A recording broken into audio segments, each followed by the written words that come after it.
आप सभी विद्यार्थियों का हार्दिक शुभकामनाएं, रविदास जयंती का हार्दिक शुभकामनाएं। आइए देखिए, आज की जो क्लास होगी समकोण त्रिभुज के क्षेत्रफल पर होगा। इसमें सवाल बहुत तरीके से बनते विद्यार्थी। देखिए, इसमें पहला क्वेश्चन लेता हूं। जैसे मान लीजिए एक समकोण त्रिभुज है। समकोण त्रिभुज उसे ही बोलते हैं जिसका एक कोण 90 डिग्री हो। सही है, ये कोण 90 डिग्री है। ए बी सी त्रिभुज है, इसकी लंब जो है 4 है और कोण 5 है। तो इस त्रिभुज का क्षेत्रफल बताएं। तो कैसे बनेगा? समकोण त्रिभुज का क्षेत्रफल ज्ञात करें, पहला क्वेश्चन। इसका क्षेत्रफल क्या होगा? दूसरा क्वेश्चन,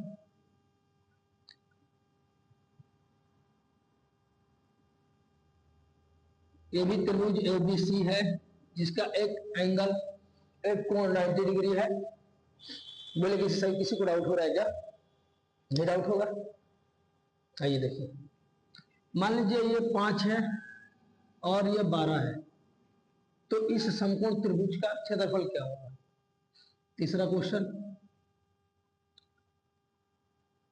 एक समकोण त्रिभुज है,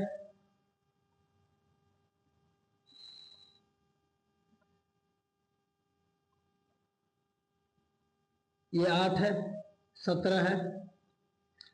ये त्रिभुज एबीसी एबी है जिसका एक एंगल 90 डिग्री है। समकोण त्रिभुज उसे ही बोलते हैं जिसका एक एंगल 90 डिग्री का हो। बोलो किसी को डाउट हो गया? No doubt. और बात यह आती है कि 3 टाइप से क्वेश्चन बनते हैं समकोण त्रिभुज में। एक और टाइप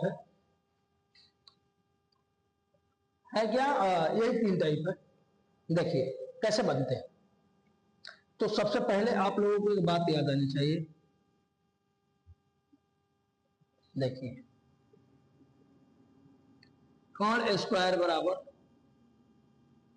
लंब स्क्वायर प्लस आधार स्क्वायर होता है। बोले किसी को डाउट है क्या? नहीं।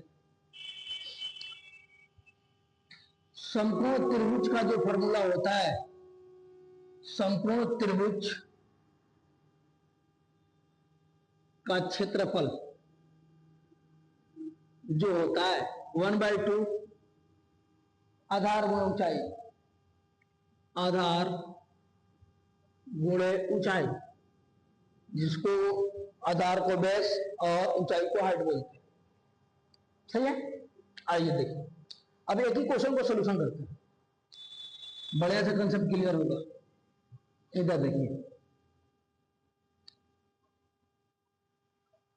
समकोण त्रिभुज के क्षेत्रफल ज्ञात करने के लिए हमें 2 चीजें चाहिए, आधार और ऊंचाई। ऊंचाई को लंब भी बोल सकते हैं, बात सेम है। बोले किसी को डाउट है क्या? नहीं। तो 2 चीजें चाहिए, आधार और ऊंचाई। तो इसमें ऊंचाई है, लंब है, लेकिन आधार है क्या? नहीं। तो इसके आधार को पहले निकाल लेंगे, तभी जाके बनाएंगे आगे क्षेत्रफल निकालेंगे। देखिए, इस फॉर्मूले से आप उसका आधार निकाल सकते हैं। कोण स्क्वायर बराबर लंब स्क्वायर प्लस आधार स्क्वायर होता है, ये सभी लोग जानते हैं। कोण कितना है? 5, 5 का होल स्क्वायर। लंब कितना है? 4, 4 का होल स्क्वायर प्लस आधार कितना है मालूम नहीं, छोड़ देंगे। बोले यहां तक किसी को डाउट है? नहीं।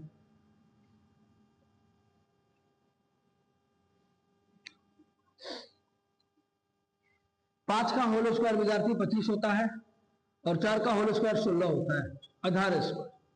बोलिए किसी को यहां तक डाउट है क्या? भाई होना भी नहीं चाहिए, क्योंकि आप एग्जाम देने के कगार पा चुके हैं। अब बात रिवीजन की रहेगी केवल, है कि नहीं है? आइए देखिए, 25 माइनस 16 आधार स्क्वायर बराबर होगा कि नहीं होगा? तो ये होगा 9, यानी आधार स्क्वायर बराबर 9। तो आधार बराबर इधर स्क्वायर जो है रूट में चला जाएगा, तो रूट 9 का मान 3 होता है, यानी आधार कितना निकल कर आया? 3। बोलिए किसी को डाउट है? नहीं।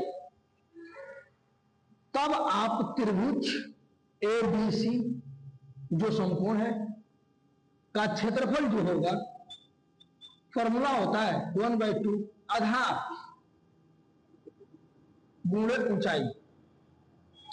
1/2 आधार का मान कितना विद्यार्थी 3 और ऊंचाई कितनी है 4। बोले किसी को डाउट है? नहीं डाउट है तो बात आप यहां सब काट सकते हैं 2, 3 गुना के 6। और बात यह आती है कि सेंटीमीटर में हो तो सेंटीमीटर, अब मीटर में हो मीटर में। यह चीजें आपके अंदर है, क्या चीजें में दिया है।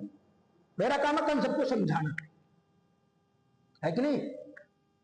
जब यहां सेंटीमीटर है, आधार कितना है विद्यार्थी तो 3 सेंटीमीटर होगा। क्षेत्रफल निकाल रहे हैं तो स्क्वायर होगा। बोले किसी को यहां तक डाउट है क्या? नहीं, मेरे को नहीं लगता है किसी को डाउट होगा। ये दूसरे सवाल जो है इसमें भी ये देखिए लंब और आधार मालूम है, तो फिर हमको इस फॉर्मूले का यूज ही नहीं करना है। सही बात है कि नहीं? बोलिए, जो चीजें हमको चाहिए वो हमारे सामने है तो फिर क्या दिक्कत है? बोलिए। तो समकोण त्रिभुज एबीसी, त्रिभुज एबीसी का क्षेत्रफल जो है, जो होता है 1/2 आधार गुणे ऊंचाई। 1/2 आधार कितना है विद्यार्थी इसमें 5, ऊंचाई कितनी है 12। अब यहां पर भी देखो, मैं यहां मीटर मीटर दे देता हूं तो यहां जो बनेगा वो मीटर स्क्वायर बनेगा।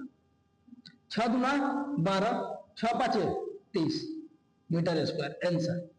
बोलो किसी को डाउट है? पहला क्वेश्चन और दूसरा क्वेश्चन कंसेप्ट समझ में आया क्या? तीसरे सवाल को देखिए।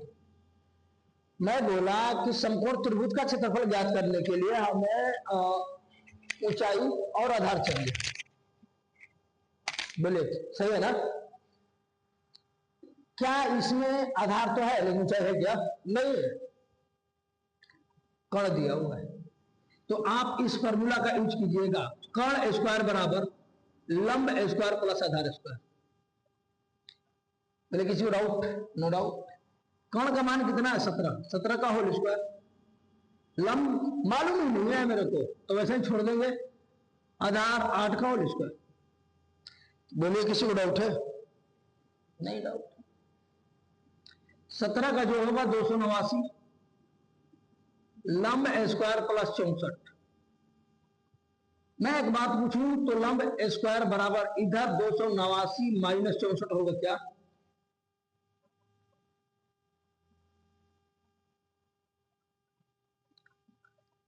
इधर मैं लंब स्क्वायर सीधा लिख दूं तो एक बात मेरे को समझिएगा थोड़ा सा। इधर इसको ही छोड़ दिए, इधर 289 माइनस 64। बोलिए किसी को डाउट नहीं होना चाहिए? और नहीं होगा, है कि नहीं है? मेरे को लगता है विद्यार्थी आप लोग तेतरार है, कोई कंसेप्ट की जरूरत है आप लोग को, है कि नहीं है? तो लंब स्क्वायर बराबर 225 होगा। 9 में से 4 गया 5, 8 में से 6 गया 2, 2 2। No doubt. तो लंब बराबर आपसे पूछा जाए तो रूट 225। रूट 225 का जो मान होता है वो 15 होता है, यानी ये 15 है। मान लो ये सेंटीमीटर में। बोले किसी को डाउट है? तब आप इस त्रिभुज का समकोण त्रिभुज एबीसी का क्षेत्रफल जो होगा 1/2 आधार गुणे ऊंचाई। 1/2 आधार कितने हैं 8, ऊंचाई कितना है 15, 4 गुना के 8, 15 चौके 60। बोलिए ये मीटर में है, सेंटीमीटर में है, तो जो क्षेत्रफल निकल कर आएगा वो सेंटीमीटर स्क्वायर में आएगा। बोलो किसी को इस समकोण त्रिभुज के कंसेप्ट में कहीं डाउट है? 2 फॉर्मूले का यूज होने वाला है, एक ये वाला और एक ये वाला।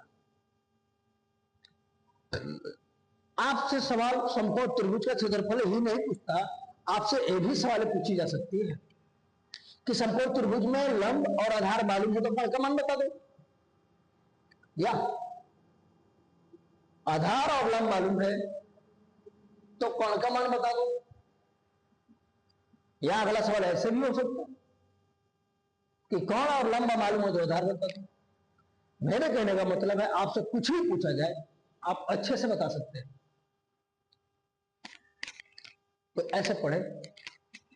अब आप लोग की एग्जाम बहुत नजदीक आ गई है, ऐसे रिवीजन करेगा विद्यार्थी, कलम की ताकत किसी को हिला सकती है, ठीक है।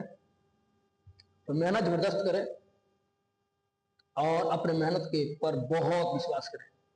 दुनिया क्या कहती है क्या नहीं कहती है उससे कोई फर्क नहीं पड़ता। आप अपने मेहनत को और मेहनत में जान लगाएं, सही है। रिजल्ट ऐसा लाए कि दुनिया नाम ले। तो ये तभी संभव है जब आप बेहतरीन तरीका से पढ़ेंगे, अन्यथा नहीं हो सकता। नाम के लिए ना कटवाना इम्पॉसिबल है। अब जो मैं जो बोलता हूं हकीकत बोलता हूं, सिर्फ बात करते हैं। आप अपने लाइफ को चेंज करना चाहते हैं या बदलना चाहते हैं या अच्छे दिन आने की कोशिश करते हैं तो पढ़ाई करना पड़ेगा, वो भी बहुत बेहतरीन। बकुले की तरह ध्यान होनी चाहिए पढ़ाई। पहला प्रायोरिटी पढ़ाई होनी चाहिए, सेकंड माता पिता। हमारे तरफ से हमारे सोच से बात बाकी कोई। तो पढ़ाई बहुत इंपॉर्टेंट है। तो मैं आज समकोण त्रिभुज का क्षेत्रफल मैंने पूरा बताया, कल समबाहु त्रिभुज का बताया। आप सभी विद्यार्थी से मैं यही बोलूंगा कि सभी लोग इस वीडियो को ज्यादा से ज्यादा शेयर करें। और जो लोग मेरे वीडियो देखते हैं उन सभी से मेरे को कहना है को वीडियो को सब्सक्राइब करें और शेयर करते रहे, लाइक करते रहे। आप लोग के यही चीजों से मेरे को एनर्जी हम लोगों की मिलती है, तो काम कर पाते हैं। थैंक्स।